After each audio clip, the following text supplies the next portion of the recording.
आप सभी का होम साइंस क्लासेस में स्वागत है। आज के वीडियो में ये हमारा यूनिट 3 का सेकंड टॉपिक है। इससे पहले फर्स्ट हो गया था, ये सेकंड है। तो चलिए आज का वीडियो स्टार्ट करते हैं। पहले कपड़ों के बारे में जानते हैं, कपड़े क्या होते हैं। कपड़े हमारे चारों ओर है, हम देख सकते हैं हमारी लाइफ में चारों ओर है।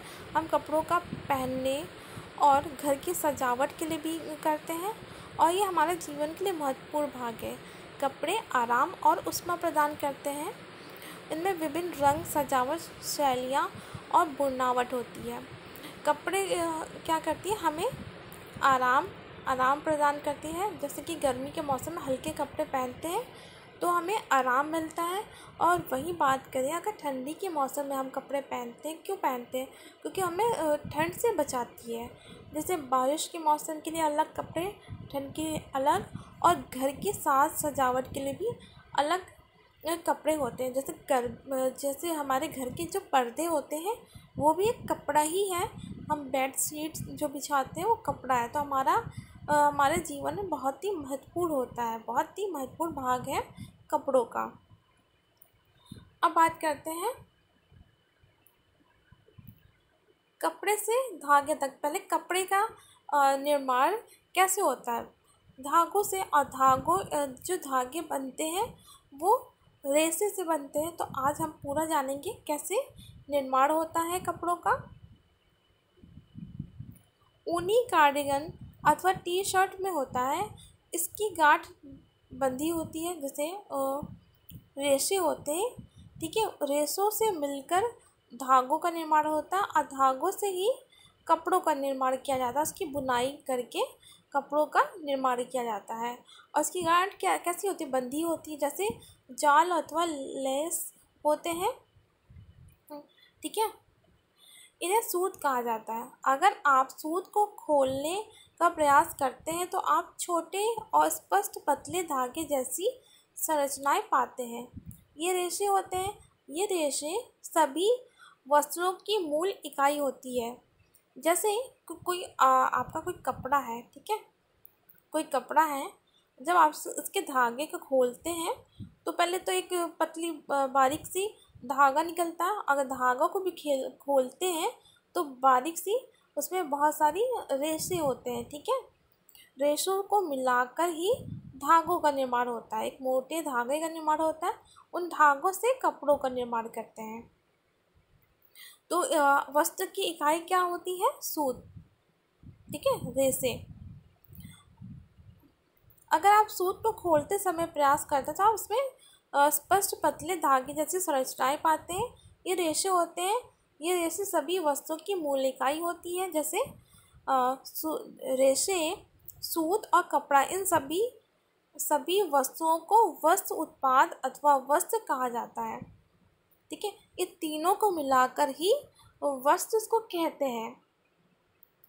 किसी एक के बिना अगर सूत नहीं होगा तो धागों का निर्माण नहीं होगा, धागा नहीं होगा तो वस्त्र का निर्माण नहीं होगा। तो ये तीनों को मिलाकर ही वस्त्र का निर्माण होता है। एक बार तैयार होने के बाद आगे कई बार कपड़े को संसाधित किया जाता है। संसाधित करने से कपड़े की बनावट में सुधार आता है। जैसे सफाई, चमकाना, रंग करना, ये सभी क्या होते हैं? ये परिसज्जाएं दी जाती है वस्त्रों को बनाने के बाद। अथवा यह कपड़े को अधिक चमकीला बना देता है, अथवा इसके स्पर्श की गुणवत्ता को बढ़ा देता है और इसे टिकाऊ बना देता है। इसे परिष्करण या फिनिशिंग कहा जाता है। अगर कोई कॉटन का कपड़ा है तो उसको फिनिशिंग के द्वारा उसमें क्लफ जो स्टार्च का चढ़ाया जाता है, उसको टाइट करने के लिए चढ़ाया जाता है, ठीक है। आजकल बाजार में कई प्रकार के कपड़े उपलब्ध हैं और प्रत्येक अलग अलग उपयोगिता है। प्रयोग किया जाने वाला कपड़ा कैसा है, इसका अनुरक्षण कैसे किया जाए, यह रेशा, सूत, कपड़ा और परिष्करण जैसे विभिन्न कारकों पर निर्भर करता है। जैसे सूती है, सूती वस्त्र है और रेशमी वस्त्र है, तो दोनों में अलग अलग परिसज्जाएं की जाएंगी। इसमें रेशम में हम कभी भी स्टार्च का प्रयोग नहीं करते, हम सूती वस्त्रों में ही करते हैं। तो हमें जो भी परिसज्जाएं करनी होती है वो वो कपड़ों के अनुसार ही करनी पड़ती है। अब बात करते हैं रेशों के गुण क्या है। जो रेशे हैं उनके गुण, रेशे के गुण कपड़े के गुणों को निर्धारित करते हैं। रेशा सचमुच महत्वपूर्ण है और उपयोगी हो, इसके लिए उसे भारी मात्रा में उपलब्ध होना चाहिए और किफ़ायती होना चाहिए। सबसे अनिवार्य गुण है उसका कताई योग्य होना, या इसके सूत और कपड़े की सरलता से परिवर्तित करने वाली अनिवार्य विशेषता है, जैसे लंबाई, मजबूती, नम्यता और रेशे की ऊपरी बनावट। ठीक है, रेशे की लंबाई कितनी है, अगर अच्छी लंबाई है तो उससे अच्छा धागा तैयार होगा, और धागा लंबा होगा तो वस्त्र भी अच्छे बनेंगे, कोमल और सॉफ्ट बनेंगे। ठीक है, और वो सुंदर और टिकाऊ होगा। अगर छोटे धागे होंगे, जो छोटे रेशे होंगे उनसे छोटे धागे बनेंगे और वो क्या होंगे, उसमें गांठें होंगी और ये वस्त्र जल्दी ख़राब हो जाएंगे, टूट जाएंगे इसके रेशे, और ये अधिक समय तक नहीं चलेगी। उपभोक्ता के संतोष की दृष्टि से रंग, चमक, भार, आर्द्रता, डाई अवशोषण, लोच जैसे गुण इसमें वांछनीय होते हैं। जैसे उपभोक्ता को रंग, सबसे पहले क्या देखते हैं, रंग, हमें कौन सा रंग पहनना है उसके अकॉर्डिंग हम कपड़े खरीदते हैं। ठीक है, उसकी चमक और उसकी अवशोषण क्षमता, जैसे गर्मी में है हम ऐसे कपड़े का चुनाव करते हैं जो हमारे पसीने को रोक सके, ठीक है, सोख सके और हमें आराम दे, हल्का महसूस करें, ऐसे कपड़ों का चुनाव करते हैं। ठीक है, प्रभावित करने वाले कारक जैसे अपघर्षण प्रतिरोधक क्षमता, रसायन, साबुन, डिटर्जेंट, ताप आदि का प्रभाव और जैविक जीवों के प्रति प्रतिरोधक क्षमता भी उपभोक्ता के लिए महत्वपूर्ण है। उपभोक्ता इन सभी गुणों को ध्यान रखकर ही कपड़ों का चुनाव करता है कि हम उसे कैसे धुल सकते हैं, घर पे या बाहर हम ड्राई क्लीन कराएं, और प्रतिरोधक क्षमता उसमें कितनी है, कपड़ों में जल्दी आग तो नहीं लगती है। कोई ऐसे कपड़े होते हैं जिसमें आग बहुत जल्दी लग जाती है। इस सभी का गुणों का ध्यान में रखकर वस्तु का चुनाव किया जाता है। अब बात करें वस्त्र रेशों का वर्गीकरण। हम वस्त्रों का वर्गीकरण करें तो वस्त्र रेशों को उनके उद्भव के आधार पर, जैसे प्राकृतिक अथवा मानव निर्मित अथवा विनिर्मित, सामान्य रसायन के आधार पर, जैसे सेलुलोसिक, प्रोटीन अथवा सिंथेटिक, ये सभी होते हैं रेशे। जातिगत प्रकार के आधार पर, जैसे तंतु के रोम अथवा जंतु स्राव, और सामान्य ट्रेड के आधार पर, जैसे पॉलिस्टर, टेरिलीन और डेक्रॉन वर्गीकृत किया जा सकता है। इसे कम लंबाई वाला, जैसे कपास या तंतु, अधिक लंबाई वाला जैसे रेशम, पॉलिस्टर आदि की कोटि में बांटा जा सकता है। सबसे मतलब कम तंतु जिसकी लंबाई कम होती है और रेशम की लंबाई बहुत अधिक होती है। ठीक है, कल भी हमने वीडियो में देखा था, पढ़ा था डिटेल से। ठीक है, अब बात करें प्राकृतिक रेशे कौन कौन से हैं। प्राकृतिक रेशे वे होते हैं जो रेशे के रूप में प्रकृति में पाए जाते हैं। प्राकृतिक रेशे 4 प्रकार के होते हैं। सेलुलोसिस रेशे, जिसमें सीड हेयर्स, कॉटन का पोक, बास्ट रेशा, लेक्स जिसे लिनन कहते हैं, हेम्ड जूट, और लीफ रेशा, अनानास, अगेव जिसे सीसल भी कहते हैं, नट हस्क रेशा, कोयल या नारियल से प्राप्त होते हैं। ठीक है, ये है हमारे सेलुलोसिस रेशे। अब बात करें प्रोटीन रेशे की, तो वो कौन कौन से होते हैं। जंतुरोम, ऊन, विशिष्ट बाल जैसे बकरी, ऊंट, फर रेशा, हम ऊन किससे प्राप्त करते हैं, बकरी, ऊंट और भेड़ जो होते हैं उनसे प्राप्त करते हैं। और जंतु स्राव, यह हमें रेशम प्राप्त होता है कीड़ों के द्वारा। अब बात करें खनिज रेशे, इसमें आता है हमारा एस्बेस्टस, ठीक है, और प्राकृतिक रबड़, ये हमारे हैं। अब बात करें हम विनिर्मित रेशे, इन्हें मानव निर्मित रेशा भी कहते हैं, ठीक है। इसमें जानते हैं, आप में से अधिकतर लोगों ने कपास का फूल जिसमें बीज से रेशे चिपके होते हैं और अत्यधिक लंबे वाले बालों वाली भेड़ देखी होगी। क्या आप यह सोच सकते हैं कि सूत और कपड़ा निर्माण में इनका उपयोग कैसे किया जाता है? फिर भी यह समझना कठिन है कि विनिर्मित अथवा सिंथेटिक रेशे कैसे तैयार होते हैं। जैसे आपने देखा होगा, कपास का फूल होता है, ठीक है, उसमें ऐसे रेशे चिपके होते हैं और बीच में बीज होते हैं, उनसे हम प्राकृतिक रूप से हम रेशों का निर्माण करते हैं।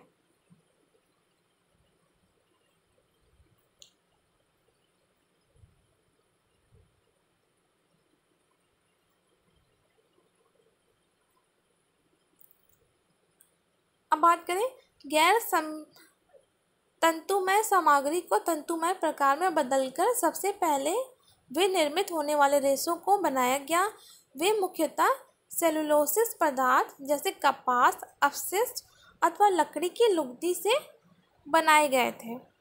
दूसरी कोटि के रेशे को पूरी तरह रसायनों के उपयोग से संश्लेषित किया गया था। कच्चा माल चाहे कुछ भी हो, इसे तंतुमय रूप देने की प्रक्रिया समान है।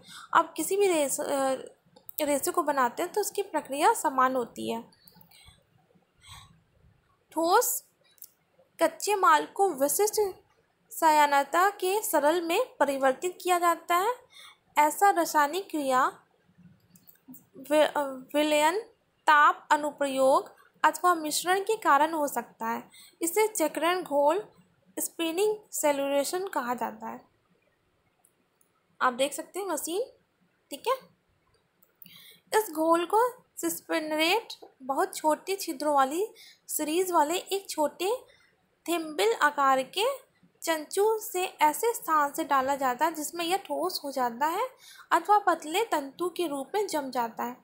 हम इसमें अपना घोल डालते हैं जिससे होकर वो क्या करता है, इस छिद्रों से बाहर आने लगता है और वो जमने लगता है, ठीक है। जिसे पतले, आप कितने लंबाई में चाहते हैं, जो संश्लेषित रेशे होते हैं बहुत अधिक लंबे होते हैं क्योंकि वो मानव के द्वारा बनाए जाते हैं, रसायनों के द्वारा, तो लंबे होते हैं रेशे, ठीक है। जब ये तंतु ठोस हो जाते हैं तब इन्हें एकत्र किया जाता है और अधिक सूक्ष्मता अथवा अभिविन्यास के लिए ताना जाता है, अथवा इनको ताने और अथवा बहुत बहुल विशेषताओं में सुधार करने के लिए इसे पुनः संसाधित किया जाता है। आप ये मशीन देख रहे हैं, इसको क्या कहते हैं, स्पिनरेट, ठीक है। इसके द्वारा धागों का निर्माण होता है, रेशों का निर्माण होता है, फिर इनसे धागे बनाए जाते हैं, देख रहे हैं, फिर इसको धागे का निर्माण किया जाता है। विनिर्मित रेशों के प्रकार,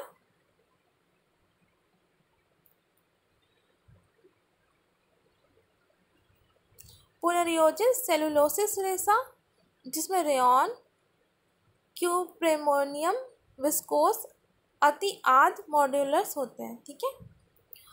अशोषित सेलुलोसिस एसीटेट, इसमें सेकेंडरी एसीटेट, टाई एसीटेट होते हैं।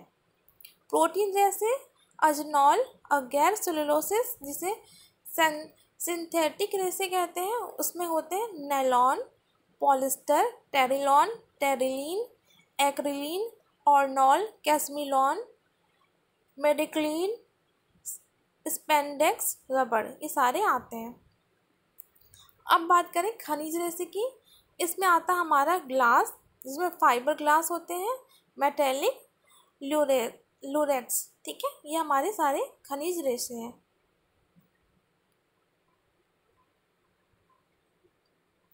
अब बात करते हैं सूत की। सर्जिकल कॉटन तकियों, रजाइयों में भरने के लिए, मैट्रेस और कुशन के लिए वस्त्र जैसे उत्पादों को छोड़कर रेशों के रूप में वस्त्रों का उपयोग हमेशा उपभोक्ता उत्पादों के लिए नहीं किया जा सकता। रेशों को हमारे आसपास उपलब्ध कपड़ों में परिवर्तन करने के लिए उन्हें बांटने की आवश्यकता होती है। यद्यपि कुछ कपड़े जैसे फेल्टस अथवा बिना बुने कपड़े जैसे जिन्हें सीधे रेशों से बनाया जाता है, लेकिन अधिकांश स्थितियों में रेशे माध्यम चरण में संसाधित किए जाते हैं, जिन्हें सूत कहा जाता है। सूत को वस्त्र रेशे, फिलामेंट अथवा ऐसी सामग्री की लंबी लंबी बटों के रूप में परिभाषित किया जाता है जो कपड़ा तैयार करने के लिए हर प्रकार के धागों की बुनाई के लिए उपयुक्त है। सूत जो फिलामेंट होते हैं वो बड़े होते हैं, ठीक है, स्टेपल छोटे होते हैं धागे, ठीक है।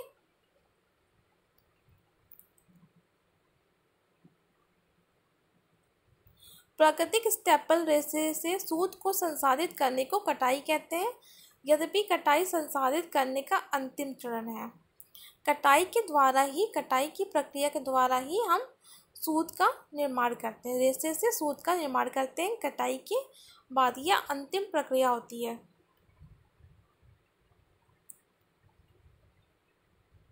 अब हम बात करें सूत संसाधित करने के मतलब रेशे को सूत में परिवर्तन करने के चरण कौन कौन से होते हैं। जब हम रेशे से धागों का निर्माण करते हैं तो उसमें कौन कौन से चरण होते हैं, जिसमें होते हैं सफाई। पहला हमारा चरण होता है सफाई। प्राकृतिक रेशे में सामान्यतः उनके स्रोत के आधार पर कपास की बीज अथवा पत्ती, ऊन में टहनियों और ऊर्ध्ववेदी जैसी बाह्य अशुद्धियाँ होती हैं, इन्हें हटाया जाता है, रेशे को अलग किया जाता है और लैम्प्स में परिवर्तित किया जाता है। मतलब ढीले रेशों की वेल्वेट शीट, मतलब जो हम प्राकृतिक रूप से लेकर आ रहे हैं, ठीक है, रेशे, उनमें कपास के बीज में बहुत सारी अशुद्धियाँ होती हैं, उसको साफ सफाई करके अलग रखा जाता है। उसके बाद क्या करते हैं, पूनी बनाना, लैप्स को खोला जाता है और उन्हें सीधा किया जाता है। इस प्रक्रिया को कार्डिंग या धुनना कहते हैं। और कॉम्बिंग मतलब उसको झाड़ना कहा जाता है।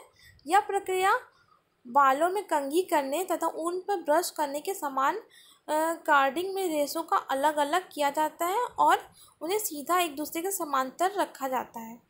इसमें क्या होता है, उसको धुना जाता है, उसके बाद उसको झाड़ा जाता है, मतलब कंघी करके उसको साफ किया जाता है, फिर उसको अलग अलग समांतर रखते हैं। जैसे जो उसको रेशा है उसको सीधा करके एक समांतर रखा जाता है, समांतर रख के उसको अलग किया जाता है साफ करके, ठीक है, जिससे उसकी लंबाई का पता चलता है।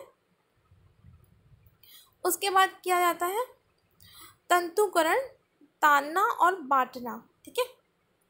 और ये जो रेशे की पोनी होती है उसमें देखा जाए उसका व्यास 2 से 4 सेंटीमीटर होता है, ठीक है। अब बात करते हैं तंतुकरण, तानना और बटना, ठीक है। जब चूँकि रेशों को लंबे तंतुओं में परिवर्तित कर दिया गया है, इन्हें अपेक्षित आकार में बदलने जाने की आवश्यकता होती है, इन्हें तंतुकरण कहा जाता है। समरूपता के लिए कई पूनियों को जोड़ा जाता है। पूनियों को धीरे धीरे ताना जाता है ताकि वे लंबे और बेहतर हो जाएं। यदि मिश्रित सूत, कॉटन और ऊन की आवश्यकता होती है तो इस चरण में विभिन्न रेशों की पूनियों को एक साथ जोड़ा जाता है। मतलब अगर हम इसको फैलाते हैं, ठीक है, रेशे को, अगर उसकी लंबाई कम होती है तो हम यहाँ पे क्या कर सकते हैं, ऊन के रेशे भी इसमें मिक्स करके उसको ताना जाता है, उसको बांट दिया जाता है, उसको मिला दिया जाता है, इसी प्रक्रिया में मिलाया जाता है।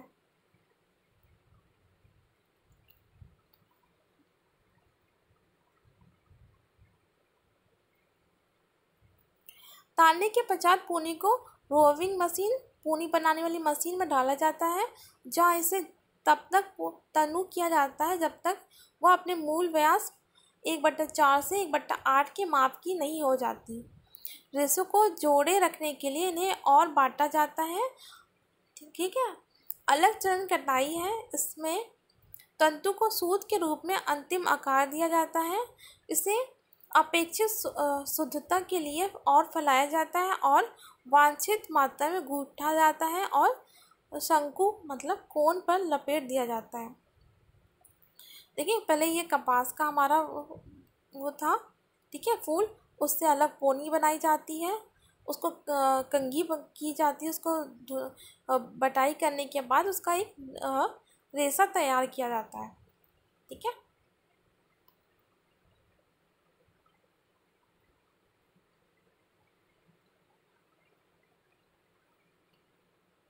अब बात करते हैं कपड़ा उत्पादन की। बाजार में कई प्रकार के कपड़े उपलब्ध हैं। अभी बताया गया है कि मूल रेशे की मात्रा, कपास, ऊन इत्यादि अथवा सूत के प्रकार के कारण विभिन्न कपड़ों में विभिन्नता होती है। जब आप कपड़े को देखेंगे तो आप विभिन्न संरचनाओं में अंतर कर सकेंगे।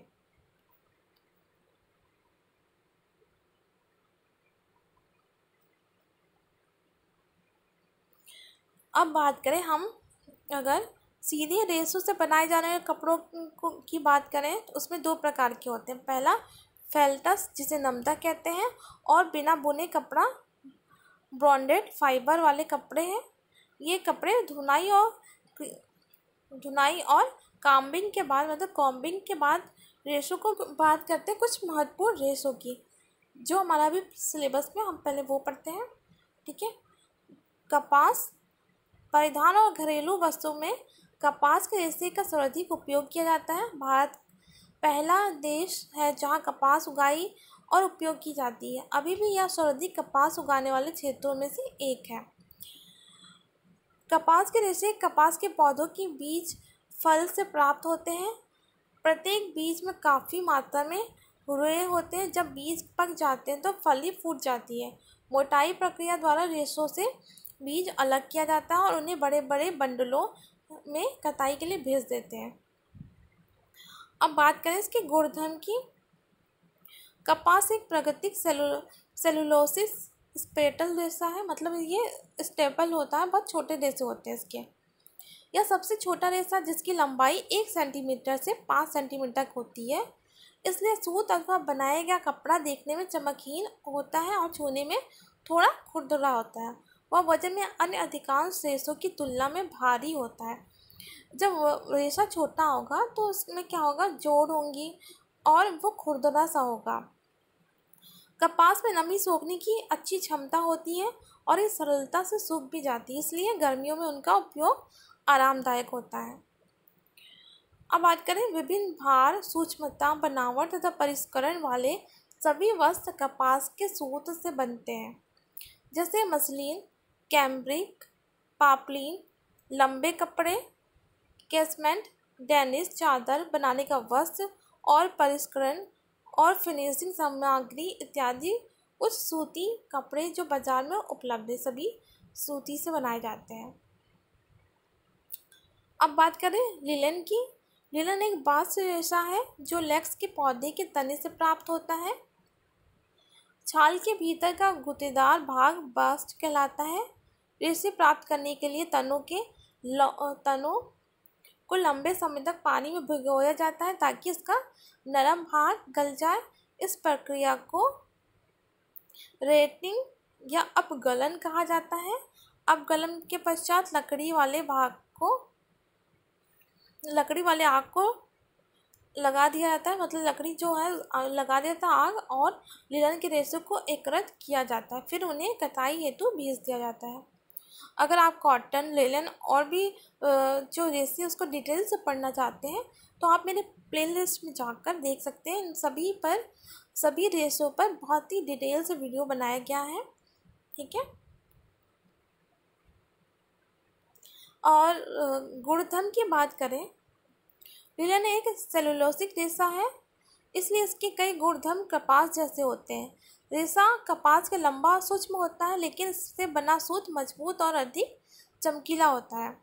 कपास की तरह लिनन भी की नमी तत्काल सोख लेता है, इसलिए आरामदायक होता है, लेकिन यह रंगों का बहुत जल्दी अवशोषित नहीं करता, इसलिए उत्पन्न रंग अधिक चमकदार नहीं होता है। लेक्स पौधा विश्व में बहुत कम क्षेत्रों में उगाया जाता है, साथ ही इसे संसाधित करने के लिए लंबे समय की आवश्यकता होती है, इसलिए लिनन का उपयोग कपास से कम होता है। जूट और सन भी लिनन की तरह बास्ट रेशे हैं। इसके रेशे मोटे होते हैं और उनकी सौम्यता अच्छी नहीं होती, इसलिए उनका उपयोग केवल रस्सियों और बोरे तथा इसी प्रकार के अन्य उत्पाद बनाने के लिए किया जाता है। अगर क्वेश्चन आता है रस्सी और बोरियों का हम किससे बनाते हैं, तो ये हमारे जूट और सन के से ही बनाए जाते हैं। ठीक, अब बात करें ऊन की। ऊन भेड़ के बालों से प्राप्त होती है। इसे बकरी, खरगोश, ऊँट जैसे अन्य पशुओं से भी प्राप्त किया जाता है। जिनके उनके बाल होते हैं उनसे प्राप्त होता है। इन रेशों को विशिष्ट बाल रेशे कहा जाता है। विभिन्न जाति के भेड़ों के बाल भिन्न भिन्न प्रकार के होते हैं। कुछ भेड़ों के केवल इसलिए पाला जाता है कि वह अच्छी गुणवत्ता के रेशे प्रदान करती है। पशु से बाल उतारने की प्रक्रिया को कतरना या शेयरिंग कहते हैं। या जलवायु दशाओं के अनुसार वर्ष में 1 या 2 बार उतारी जा सकती है। कतरने के दौरान बाल का एक पीस में ही रहने का प्रयास किया जाता है, जिसे कर्तित ऊन या फ्लिस कहते हैं। इससे रेशे अलग करना आसान हो जाता है, क्योंकि शरीर के विभिन्न अंगों के बाल की लंबाई और सूक्ष्मता अलग अलग होती है। जैसे कोई जानवर है, ठीक है, तो उसके जो बाल है उसका अलग अलग होगा। उसके ऊपर का हिस्सा अलग बाल, नीचे पैरों का अलग होगा, गर्दन का अलग होगा। मतलब अलग अलग हिस्सों से अलग अलग प्रकार के बाल हम प्राप्त करते हैं। और इसके गुणधर्म की बात करें, ऊन एक प्राकृतिक प्रोटीन रेशा है। ठीक है, प्रोटीन रेशा है। उसके रेशों की लंबाई 4 सेंटीमीटर से 40 सेंटीमीटर तक होती है। और यह भेड़ की प्रजाति और पशु के शरीर के अंग के अनुसार खुरदरा या नरम होता है। ठीक है, अन्य रेशों की तुलना में ऊन में कम मजबूती होती है, लेकिन इसमें लचीलापन और सामान्यता होती है। ऊन में सतही शल्क होते हैं जो जल विकर्षण होते हैं। फिर भी यह काफ़ी पानी सोख सकता है, लेकिन सतह गीली महसूस नहीं होती।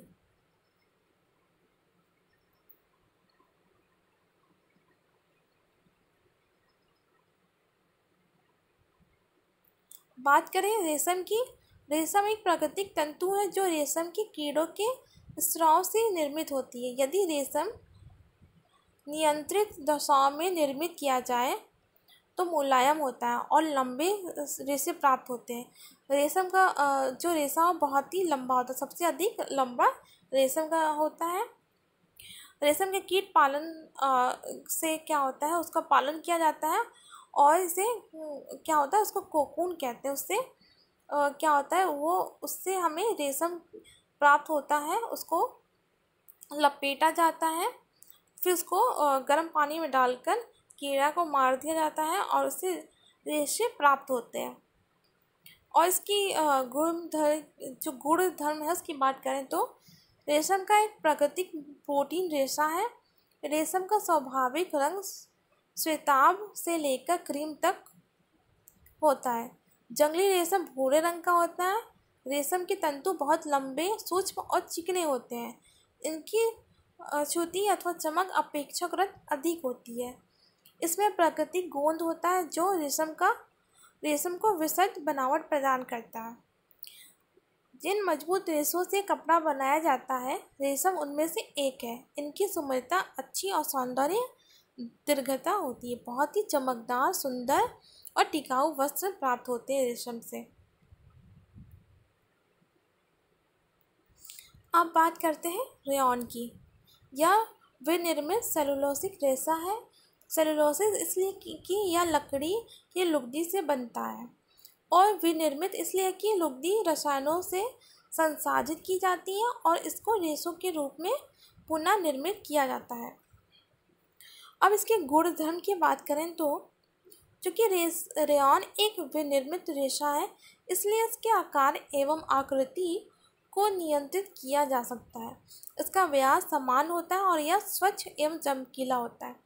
मानव के द्वारा बनाया जाता है तो इसका जो लंबाई है, ये हम इसको निर्मित कर सकते हैं कि छोटा बनाना है या बड़ा, ठीक है, हमारे ऊपर होता है। सेलुलोसिक रेशा होने के कारण इसके अधिकांश गुणधर्म कपास जैसे होते हैं, लेकिन यह कम मजबूत और कम टिकाऊ होता है। ठीक है, अब बात करें नायलॉन की। नायलॉन पूर्णतः रसायनों से विनिर्मित पहला वास्तविक कृत्रिम रेशा है। सबसे पहले इसका उपयोग टूथब्रश के शौक के रूप में किया गया। सन 1940 में नायलॉन से बनने वाले प्रारंभिक वस्त्र जुराबें और स्कॉटिक्स थी, जिन्हें बेहद सफलता मिली। बाद में इसका उपयोग सभी प्रकार के वस्त्रों में किया जाने लगा। इसके बाद आने वाले अन्य कृत्रिम रेशों के प्रेरणा स्रोत बने। अब बात करें इसके गुणधर्म की, तो नायलॉन तंतु सामान्यतः नरम, चमकीले और समान व्यास के होते हैं। नायलॉन काफ़ी मजबूत और अपघर्षण रोधी होती है। अपघर्षण रोधी होने के कारण इसका उपयोग ब्रश, कारपेट इत्यादि में किया जाता है। अब बात करें, नायलॉन अत्यधिक लचीला रेशा है। स्टार्टिंग जैसे एक आकार के वस्त्र हेतु बहुत महीन और पारदर्शी रेशों का उपयोग किया जाता है। नायलॉन एक लोकप्रिय कपड़ा है जिसका उपयोग परिधान, जुराबों, भीतर पहनने के वस्त्रों, तैराकी सूटों, दस्तानों, जाल, साड़ियों आदि में किया जाता है। होजरी और लग्जरी विनिर्माण में के रूप में भी इसका प्रयोग किया जाता है। अगर पूछा जाए एग्ज़ाम में, तैराकी सूट, दस्ताने और जाल जो होते हैं किस रेशे से बनाए जाते हैं, तो किससे बनाए जाते हैं? नायलॉन से। अब बात करते हैं पॉलिस्टर। पॉलिस्टर एक अलग किस्म का विनिर्मित कृत्रिम रेशा है। इसे टेरिलीन अथवा टेरिलीन भी कहा जाता है पॉलिस्टर को। और इसकी गुणधर्म की बात करें तो पॉलिस्टर रेशे का व्यास एक समान होता है। इसकी सतह नरम होती है और यह देखने में सीधा होता है। अंतिम उपयोग की आवश्यकता अनुसार इसे कितना भी मजबूत, लंबा और व्यास का बनाया जा सकता है। यह रेशा अधिकांश रूप से पारदर्शी और चमकीला होता है। पुनः आर्द्रता ग्रहण करने की क्षमता पॉलिस्टर में कम होती है। इसमें आर्द्रता ग्रहण करने की क्षमता बहुत ही कम होती है, अर्थात यह सरलता से पानी को नहीं सोख पाता। गर्म, शुष्क, ग्रीष्मकाल के महीनों में इसे पहनना आरामदेह नहीं होता। यह आराम नहीं होता गर्मियों के महीने में। अब बात करें एक्रिलिक की। यह एक दूसरा कृत्रिम रेशा है। यह ऊन से इतना अधिक मिलता है कि कोई विशेषज्ञ भी दोनों में अंतर नहीं कर सकता। इसे सामान्यतः कैस्मिलॉन कहा जाता है। ठीक है, कैस्मिलॉन भी कहा जाता है। यह ऊन से सस्ता होता है। इसकी गुणधर्म की बात करें तो सभी विनिर्मित रेशों की तरह इस रेशे की लंबाई, व्यास और महीनता निर्माता द्वारा नियंत्रित की जाती है। इसका रेशा अलग अलग प्रकार के लहरदार और चमकीला बनाया जा सकता है। ठीक है, एक्रिलिक बहुत अधिक मजबूत नहीं होता। मजबूती में यह कपास के रेशे के समान ही होता है। इसके रेशे में उच्च दीर्घरूपता और बेहतर सुन्मयता होती है। एक्रिलिक को ऊन के स्थान पर प्रयोग में लाया जाता है और इसका बच्चों के कपड़ों, वस्त्रों, कंबलों और बुने हुए उत्पादों के प्रयोग किया जाता है। ये ऊन के स्थान पे इसका उपयोग किया जाता है क्योंकि ये बहुत ही ऊन से सस्ता होता है, इसलिए इसका यूज़ किया जाता है। अगर आपको ये वीडियो पसंद आया तो प्लीज़ वीडियो को लाइक करें, चैनल को सब्सक्राइब करें। Thank you for watching.